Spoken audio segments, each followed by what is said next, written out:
G'day guys, Rabbit Crider with another episode of Cinema 4D Basics for you. In this episode we are going to be talking about what I guess you all wanted to know about, and that's fracture objects and random effectors.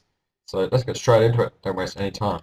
Firstly, what you're going to do when you're thinking about breaking up the text, fracturing them, randoming, affecting them, what you're going to do is you're going to click on your text, mine's denied from the last, and press on your keyboard C, which breaks them up into null objects. Therefore, this whole thing here is now no longer a whole thing. You know what I mean? It's now no longer denied.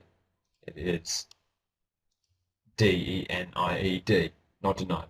So when it's like this, you'll know when it's a null because it has that upwards arrow and a zero. What you're going to do is you're going to click on the arrow. I've already opened it. Click on the null. Then open it again till you see these. They're extrude objects. Select all of them for that word, drag them out, then you can delete this thing. Alright, now what we're going to do is we're going to pick them all up, all the words. See, and you can see here on the main screen that they each have a transparent box around them. That's how you know that they're all broken up and this procedure is going to work perfectly. Alright, we're going to go to MoGraph, go down to fracture. Now you'll see that didn't actually put it in the fracture object, and I'll explain to you why.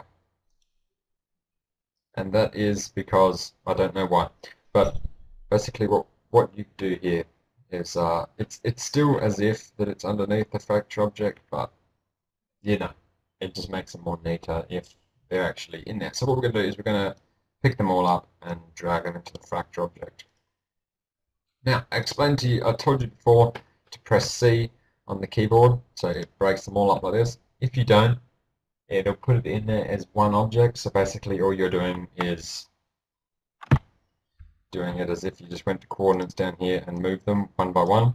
Not, I mean, the whole thing, not just the letters, which usually when you're editing or making an intro for yourself, you're going to want to make it so each letter is flying in from different angles, not so it's just one word flying at you. So anyway, we'll have a look at this fracture object. Alright, as you can see here, the coordinate, it gives you pretty much all the same bar a few. We don't really need to worry about any of them. Those are for other things. The coordinates are exactly the same as if you were doing it with just the text. So really we don't need to worry about them. So, but anyway, we want to fracture it now. So may add a random effector. So we just click on the fracture, go to MoGraph, go down to random, does the same thing. We pick them all up and put them in the random. Then we'll name this one so we don't forget what it is. And then you can see here, they're all sort of fractured, I guess. So yeah, that's that. Anyway, now we'll talk about the fracture object. The random effector. We see the coordinates here are the same. It moves them each individually. But when we go to parameter, we'll see there, voila, it moves them all individually.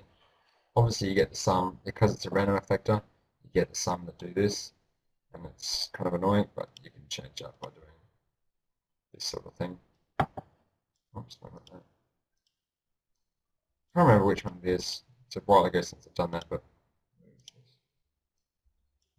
there is a way where you can make it so each one moves individually without going into them all yourself, but you know, that takes too much time. I'm basically just showing you the basics. So we'll move them around a little bit. You can do that, move them backwards and forwards, move them left, up and down, and move them left to right. We can scale them to different scales. Uniform scale, we'll make them all the same, move them all at the same time. Make them, scale them the same way. Or you can scale, scales all the axes is the same, or you can do this without the uniform scale, scale without axis, or absolute scale. Scales are all the same, pretty much. Anyway, yeah, but I don't really use scale because it's kind of a, I don't know, it doesn't look very professional. Lastly, we have rotate. We'll rotate them on a different axis. Oops. Rotate them on all the different axes like that, so then you can see that they look really 3D when you do that, which is cool. I like it. Alright, then we don't have to worry about these others. But we go back to Effector. You can see the strength here set to 100. Basically what this means is the strength of the randomizer. So as you start to bring it down, you can see slowly it goes back into position, like so, which is cool. Which is always some people like to do their intros just roll in like that. Looks really nice. Well, really nice for a beginner anyway. So that's basically what I show you with random effectors and Effector objects. So have fun with that, and then tune into my next episode rather, and I'll be showing you how to keyframe this so it looks really cool on the timeline. Alright guys, see you next time.